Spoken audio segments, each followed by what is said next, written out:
Bartek Śliwa, to jest podcast UVic Talks, w którym łączymy technologię z biznesem.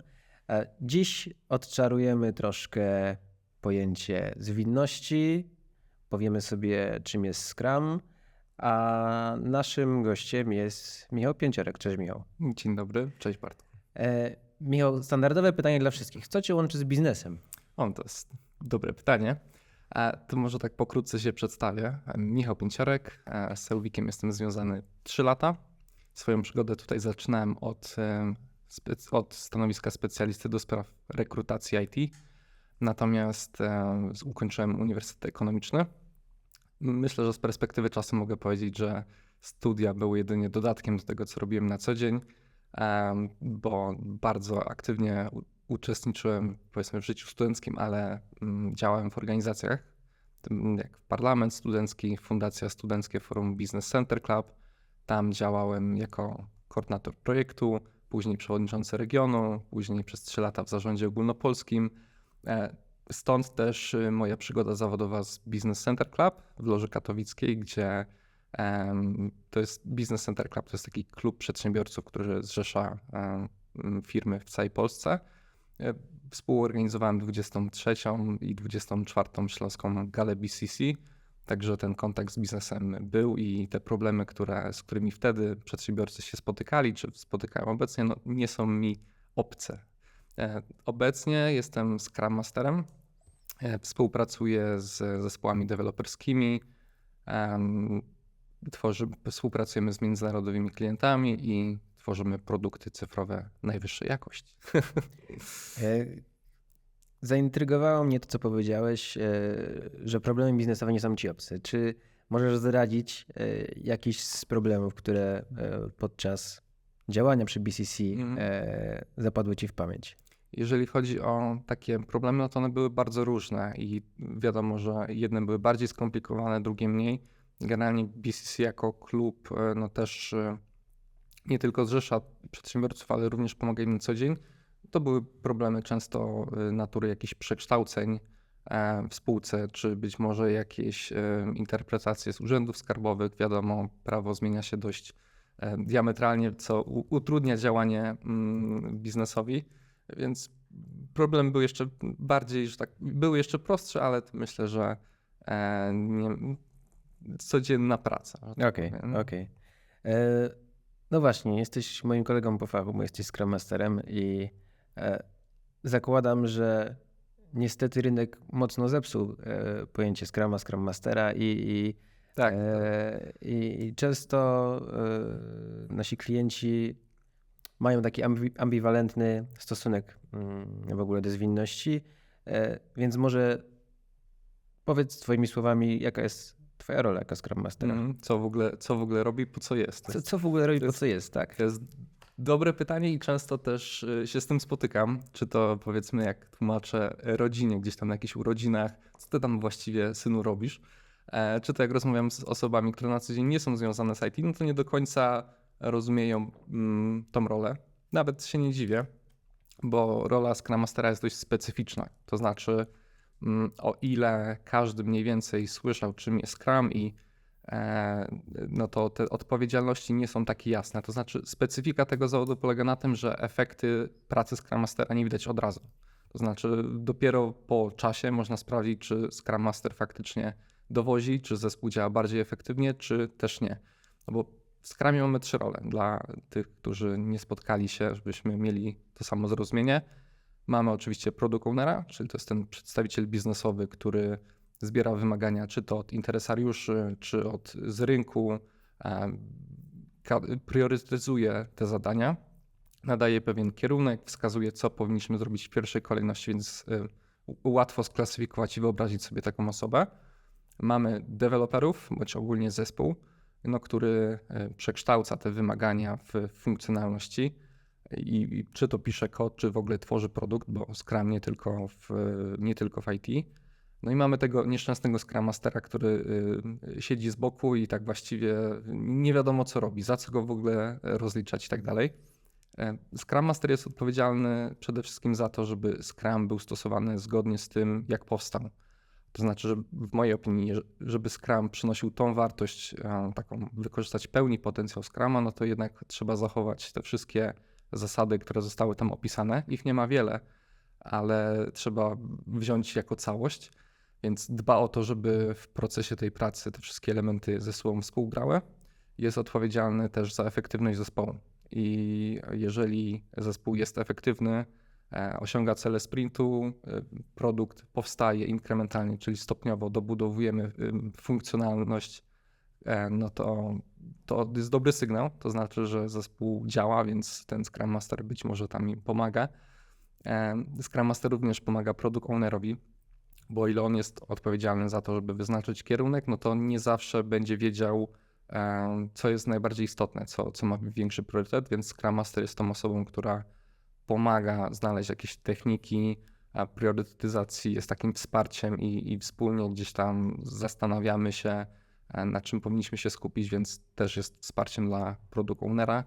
No oczywiście Scrum Master powinien szkolić czy to zespół, czy organizację, to też w tych aspektach miękkich, co również eliminuje marnotrawstwa, które występują dość często w firmach. No i dobry Scrum Master przede wszystkim powinien patrzeć nie tylko na zespół, w którym jest, bo to są często małe zespoły, ale również dobrze, żeby skupił się na całości jako organizacja, żeby, tak jak mówię, eliminować te marnotrawstwa nie tylko na poziomie zespołu, no ale całej organizacji. To wiadomo, efekt skali. Jasne. To tak w wielkim skrócie. Dba o to, żeby ten proces był wykorzystywany należycie. No właśnie, bo obserwujemy takie różne wypaczenia, czyli Scrum Master jako mikromanager. Tak, albo sekretarz, zespołu, tak. albo zaparzoczka. Czyli nie chodzi o to, żeby kleić kolorowe karteczki, Absolutnie nie. piec ciastka. Tak, ja w pełni sobie zdaję sprawę z tego, jak sytuacja wygląda na rynku. Większość Scrum Masterów, no nie wiem, czy mogę to powiedzieć, ale jednak rynek jest troszeczkę zepsuty i słabi Scrum Masterzy robią bardzo złą robotę, bo siedzą na tych spotkaniach, nie pomagają zespołowi, zespół tak właściwie się zastanawia, po co on tam jest.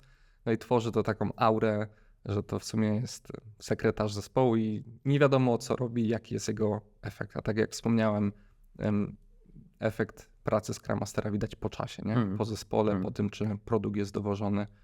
Więc ja sam, muszę się przyznać, wysyłam z zespołami, które współpracuję, memy o Scrum Masterach i też się z tego śmieję, nie? Bo trzeba mieć dystans. No ale faktycznie jest taka tendencja. Nie? Zróbmy krok wstecz. Często ludzie stawiają znak równości między pojęciami Scrum i Agile. I czy twoim zdaniem jest to poprawne? Nie.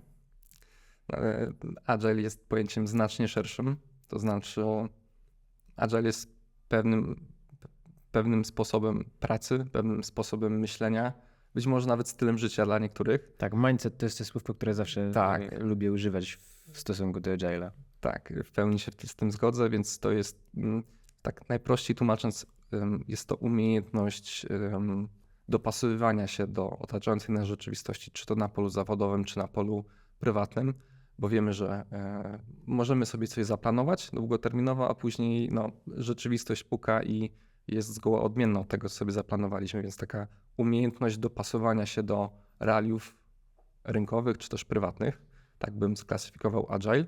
Natomiast Scrum jest pojęciem trochę węższym, bo Scrum jest frameworkiem, czyli ramami postępowań, konkretnym sposobem pracy. Wydaje mi się, że może to wynikać, to, że ludzie uważają to jako synonim, może wynikać z tego, że to po prostu Scrum jest najbardziej popularnym, najczęściej stosowanym tym sposobem pracy. Warto pamiętać, że nie jest jedynym. Jakby tych podejść zwinnych jest znacznie więcej. Po prostu jest najczęściej stosowany, stąd myślę, że wychodzą tego rodzaju pomyłki. Gdybym miał to tak zobrazować wizualnie, no to Agile porównałbym do oceanu, natomiast Scrum porównałbym do wyspy, być może nawet Australii, bo największa. Poetycko. Staram się. Właśnie, jak już w poetyckie porównania idziemy, to powiedziałeś, że Scrum to są takie ramy. Kiedyś spodobało mi się porównanie do ramki na zdjęcia. Że Scrum jest taką ładną ramką na zdjęcia, ale jak wstawimy tam kiepskie zdjęcie, to ładna ramka nic nie zrobi. Nie? Więc znowu zależy od tego, jak tą implementację Scruma przeprowadzimy i wtedy zobaczymy, czy mamy z tego korzyści. No dobrze. Często widząc jakieś oferty pracy na Scrum Mastera, wymagany jest background techniczny. I po co? To jest odwieczne, że są dwie szkoły i odwieczna walka się toczy, czy ten Scrum Master musi być techniczny, czy też nie. I że tak powiem, oba podejścia mają swoje plusy i minusy. Bo teraz tak, wiadomo, że jeżeli Scrum Master jest techniczny, to jest osobą dodatkową w zespole, która kuma, o co chodzi, jest w stanie gdzieś tam pomóc i jest dodatkową osobą, która rozumie całą tą zawiłość wytwarzania oprogramowania, więc to jest niebywały plus. Minusem tej sytuacji jest to, że Scrum Master w tym przypadku musi bardzo być świadomy tego, w jakiej roli występuje. To znaczy, czy występuje jako deweloper, bo oczywiście można łączyć tak swoje te role, natomiast w przypadku, kiedy ten Scrum Master się wypowiada, on musi ograniczać, czy w tym momencie jest deweloperem, czy Scrum Masterem. Minusem jest to, że być może dochodzić do pewnych nadużyć stanowiska, to znaczy wiadomo, że wszyscy w Scrumie są równi i jesteśmy jednym zespołem, natomiast wiadomo, że jeżeli ktoś ma osobną rolę, no to jego zdanie być może wpływać tak, że te decyzje będą forsowane troszeczkę od góry, więc tu jest takie zagrożenie, żeby Scrum Master wiedział, w jakiej roli występuje. I to jest ta część techniczna. Jeżeli mówimy o Scrum Masterze nietechnicznym, no to odwrotnie. Minusem jest to, że nie pomoże zespołowi i nie powie, słuchajcie, robicie to źle i powinniśmy jakieś przyjąć inne założenia. Natomiast plusem jest fakt, że wcale nie musi, bo rola Scrum Mastera jest zupełnie inna. On powinien patrzeć na zespół jako na całość i szukać tych mini usprawnień. Plusem również jest to, że nie rozumiejąc co tam w środku jest technicznie, patrzy na produkt okiem użytkownika końcowego. To znaczy on wcale nie musi wiedzieć, w jakim to jest frameworku, tak samo jak użytkownika końcowego. Nie interesuje technologia. Dokładnie, czy to jest w takim frameworku, czy w takim języku, to ma po prostu działać. Więc nawet próbując się dowiedzieć, jak to działa, to troszeczkę zmusza zespół do przyjęcia takiej perspektywy okiem właśnie użytkownika końcowego, nie? I myślę, że to jest plus. Wiadomo, że większość firm preferuje, żeby Scrum Master był jednak osobą techniczną, natomiast osobiście uważam, że dobry Scrum Master nie musi być. Może, ale nie jest to wymóg konieczny, bo jego rola jest nieco inna. Jasne. Nawiązałeś też do łączenia tych odpowiedzialności i wspomniałeś przypadek, w którym Scrum Master jest też na przykład deweloperem. Wydaje mi się, że wtedy musimy mieć mocno dojrzały zespół, a niestety życie pokazuje, a przynajmniej tak z moich obserwacji wynika, że bardzo często organizacje chcą ciąć koszty i przez to wrzucają odpowiedzialność Scrum Mastera na dewelopera, który niekoniecznie wie, jak tą rolę pełnić i dochodzi wtedy do wypaczeń. Tak jest. No to są te małe odstępstwa. To znaczy w tych przypadkach Scrum nie daje tej pełnej wartości, którą mógłby dawać. No bo faktycznie, jeżeli deweloper robi to przy okazji, no to nie jest jego głównym zainteresowanym, głównymi obowiązkami. Więc dochodzi do jakichś, być może w tym momencie ten deweloper może nie zauważyć tych marnotrawstw, które się pojawiają po drodze, ale też się zgodzę, że tak to widzę w niektórych przypadkach. No. Jasne. Dlatego są te 3 role i każda jest odpowiedzialna za coś innego mimo wszystko. No właśnie, ale wszystkie 3 role są odpowiedzialne za to, żeby jednak dostarczać największą wartość. I właśnie czym tu jest ta wartość, bo ona ma sporo definicji, pewnie każdy ten termin rozumie inaczej i pewnie my możemy sobie tutaj teraz wymyślić jakiś nasz termin i ktoś się z nim zgodzi bądź nie, ale tak spróbujmy sobie to ubrać w jakieś ramy. I O co chodzi z tym maksymalizowaniem wartości przy użyciu Scruma? To znaczy, jakie są korzyści z wykorzystywania, to o to ci chodzi, czy jaka jest definicja wartości, bo o tym byśmy mogli osobny podcast. Interpretuj jak chcesz.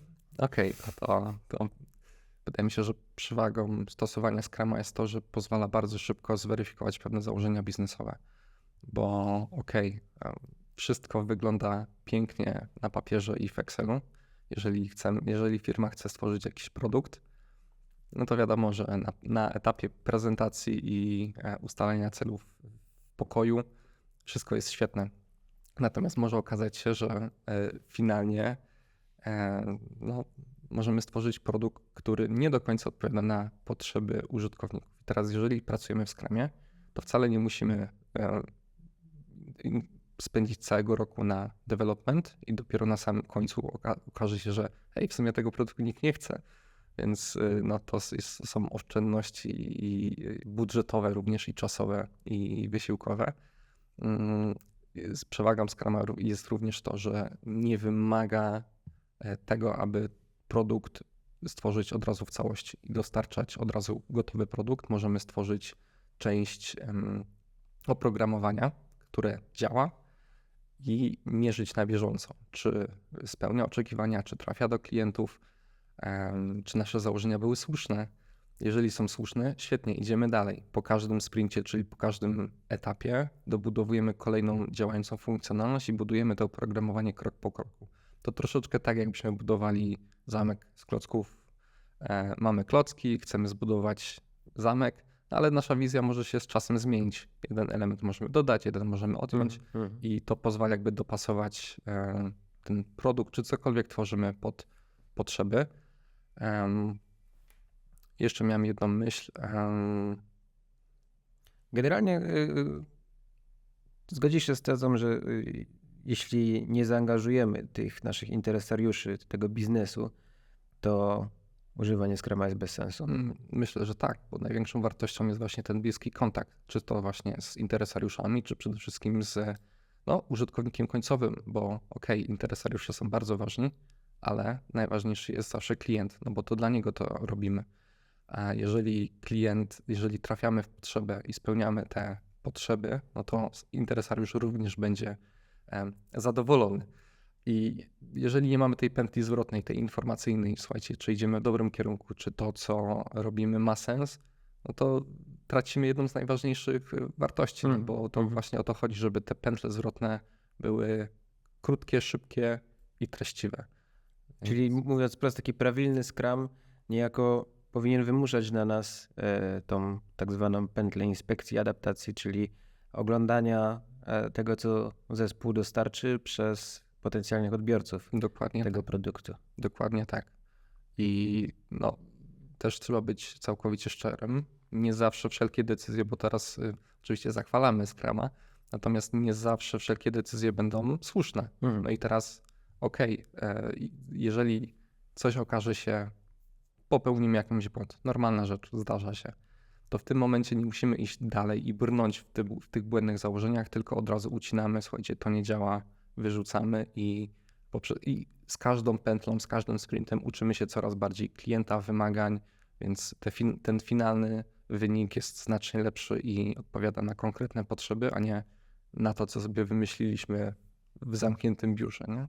Czyli reagowanie na zmiany ponad podążanie za planem. Dokładnie tak. Jak mówi Manifest Agile. Dobra, Michał, czy Scrum jest odpowiedzią na wszystko? Oczywiście, że nie.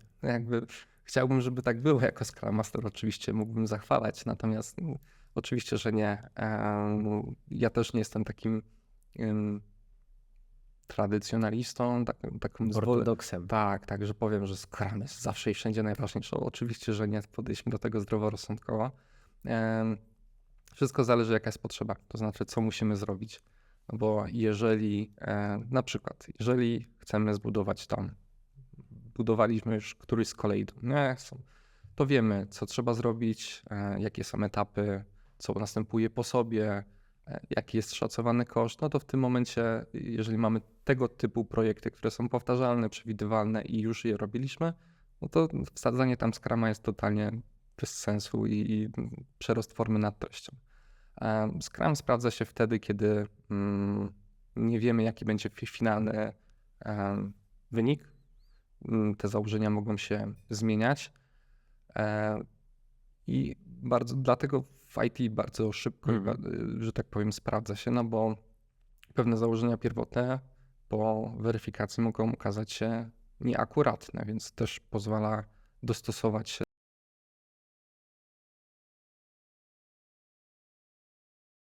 Gdzieś tam wystąpiły po czasie. Być może klient się zmienił albo zupełnie inną strategię chcemy podjąć, więc tak jak mówię, nie musimy tworzyć całego produktu od razu i się na końcu dowiedzieć, w sumie to bez sensu, tylko robimy to krok po kroku i tutaj sprawdzamy, czy wszystko gra. No właśnie, jakbyśmy mieli w odniesieniu do IT zastanowić się, jakiego typu produkty cyfrowe podchodzą, nadają się do tego, by realizować je w Scrumie, a nie. Bo zakładam, że jakiś prosty landing page już niekoniecznie. Nie, myślę, że to w produktach, może nie, że innowacyjnych, ale znaczy na pewno też, ale w takich produktach, gdzie jest bardzo dużo założeń, to warto... Założeń, a nie pewników, to jest chyba ten klucz, nie? Tak jest, tak jest.